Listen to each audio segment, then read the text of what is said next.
Beratnya beban yang kita dapat akan hadirnya wabah corona ini hampir bisa dirasakan oleh semua orang. Mulai dari yang pekerja kantor, pabrik, pedagang, hingga pengemudi angkutan umum. Salah satu orang yang merasakan beratnya masa pandemi ini adalah Ibu Yuyun, yang seorang pedagang pempek. Perkenalkan, nama saya Ibu Yuyun, umur 55 tahun. Beliau adalah salah satu dari banyaknya pedagang yang berjuang menghabiskan harinya bukan hanya sebagai ibu rumah tangga.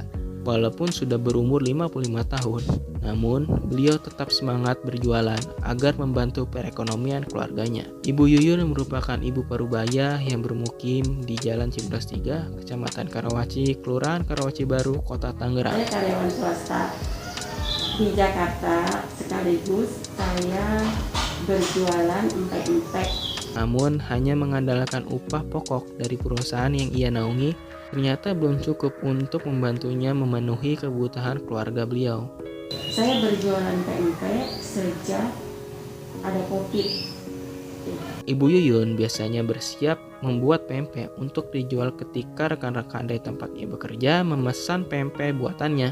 Kenapa memilih jualan pempek? Karena ya awalnya saya memang suka pempek, terus saya buat keluarga, terus saya kasih ini tes food ya ke teman-teman. Akhirnya mereka pada suka. Nah di situ saya sudah mulai berjualan pempek. Boleh dijelaskan cara jualan pempeknya ya hanya di teman-teman di kantor, teman anak-anak, tetangga, sama saudara-saudara. Menjelaskan jualannya gimana? Jualannya ya pengiriman ya. Iya. Ya kalau yang jauh dikirim via ekspedisi. Kalau di kantor ya sekalian saya pergi ke kantor saya kirim. Dibawain. Iya, dibawanya saya sekalian pergi ke kantor. Di hari Jumat atau Sabtu pagi, lebih tepatnya jam 8, beliau sudah bangun untuk membeli bahan baku pempek. Sepulangnya dari pasar, ia langsung membersihkan ikan yang sudah ia beli. Bahan-bahan buat pempek ya utamanya ikan tenggiri, sagu, telur, dan bumbu-bumbu yang lainnya. Bumbu lainnya apa aja Bu?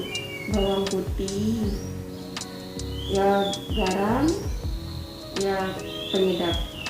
Seperti memisahkan kulit, tulang, dan juga menggiling ikan tenggiri tersebut agar kemudian dapat diolah lagi menjadi adonan pempek.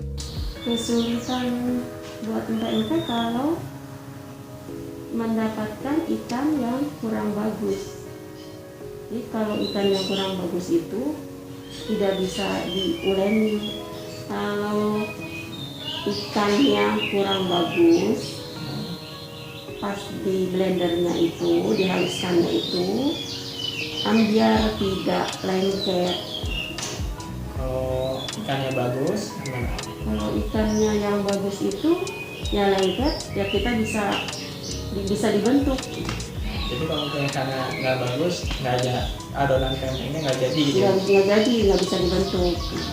Setelah adonan pempek berhasil dibuat, langkah selanjutnya adalah membentuk dan menimbang berat setiap scoop adonan agar berat pempek sama rata. Kemudian, langkah selanjutnya adalah merebus adonan tersebut ke air yang sudah mendidih.